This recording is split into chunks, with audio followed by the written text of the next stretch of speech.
This morning, we're taking you for a tour inside the homes shortlisted for the Australian House of the Year Awards. Also, Jane Domain property editor Alice Stoltz has the keys and joins us now from Melbourne. Alice, hello. We're starting off in Anglesey, a beautiful spot on Victoria's surf coast. Good morning, guys. This is a house called Passive House. Now, a passive house is the idea of a home that actually needs no heating or no cooling. They're built so ingeniously that they really require not much energy at all. It's an incredible example of this. It really blends into the landscape here. And the only thing that heats it is one tiny split single unit, and the rest of it is so well constructed, it actually doesn't need further heating or cooling. It's an incredible example of ways to reduce your bill when you actually build properly.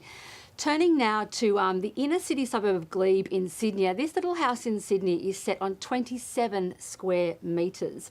It uses every inch of land, and I think this is such a wonderful way for all of us to think about how we can use those tiny pockets of land out the back of a house and actually sort of put housing on it. We know we have a housing shortage. This is a great way of doing it.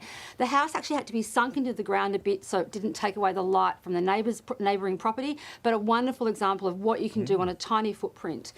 Trying to get the couch in might be a bit Yeah. Yeah, I know, Clint. I'm not sure how that would work, but anyway. Self-assemble. Turning now to what's happening in Brisbane. This is a beautiful workers' cottage in Brisbane. It was a 19th century workers' cottage, and we know that they're often very notoriously tiny and not that well constructed. But this one has been adapted to be completely a net zero home. So it actually is so efficient to run, and the build on this was actually done for the same price as a typical custom build house in Brisbane. So it really goes to show when you plan and do it properly and very thoughtfully, that idea of sustainability can actually be incorporated on the same budget as what you would do a normal house. That cottage became a normal family style house, so quite amazing what was possible there. Turning now down to Tassie. Now, this is in Taroona in Hobart, a beautiful house that's on an incredibly steep and dense forest hill. Really challenging site, but part of it was using a prefabricated panelised system that was incorporated into the house. So yet again, another good example of ways we can do sort of architectural things, I suppose, in really hard to access places by having a minimal impact to the landscape around us. And a lot of that is using prefabricated materials. So some quite amazing examples there, but finally we're going to finish off in South Australia. This is on the Fleury Peninsula. This is actually a shed. It's made of galvanised iron, and it's a nod to one of those iconic Australian things, those large agricultural sheds. Fully recyclable, only needs minimal maintenance, but a wonderful example of affordable and sustainable housing, yet again when it comes to Aussie architects leading the way around the world. I mean, they look beautiful, and the idea of lower power bills is certainly enticing, but how much value can these sort of sustainable features add to a property?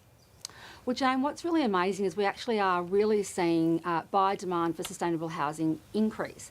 So in terms of the value that you can see added here, you know, it's basically they're selling 4% faster, and they can add around $112,000 to the value of your home if you have sustainable elements. When it comes to units, it's around $70,000. So I think interesting also watching that rising amount of buyer interest when it comes to sustainable homes. So really though, it's also the generation like millennials and Gen Xers that are leading the way here, and they're the ones that are really pushing the envelope and demanding more and more sustainable features to housing.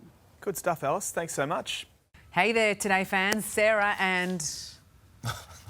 What's my name again? Oh my God, Carl. Hey, thanks for watching our YouTube channel, though. Subscribe now for more news, special reports, and amazing Aussie stories. And Carl misbehaving, Whoa, of course. that never happens. Always happens. What's she talking about?